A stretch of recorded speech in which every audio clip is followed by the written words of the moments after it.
the Caregiver Connection podcast by Best Care, where we dive into new topics each week, drawing inspiration from our insightful and educational blog posts.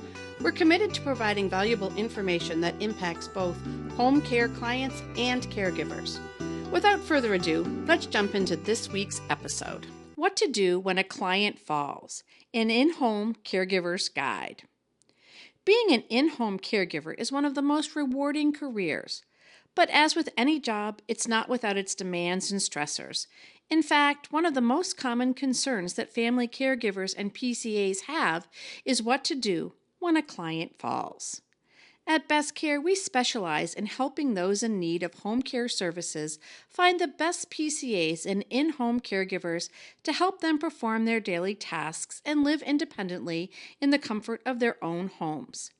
In addition, we also strive to provide caregivers with the best resources to perform their responsibilities with experience, knowledge, and professional care.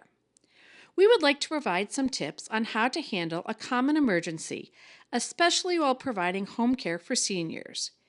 Here are some ways to stay prepared in case a client trips over an object or falls on the ground. How to prevent a fall in home care. The first thing is to take a look around your client's living space and note any places that could present a risk of tripping or losing balance. This includes chairs, rugs, or steps throughout the home. Secondly, be prepared with emergency numbers as well as numbers of family members in case of a fall.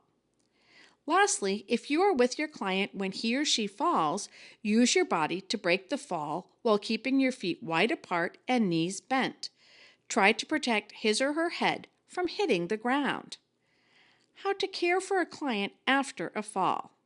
First and foremost, call 911.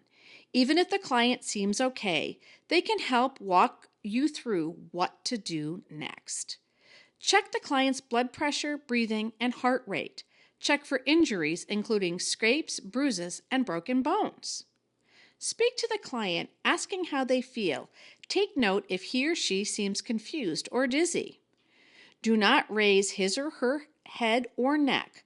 Call local medical professionals and wait for their assistance before helping the client off the ground. If a medical staff member decides the client can be moved, do not try to help he or she up on their own. Always have at least 2 people present to help the client.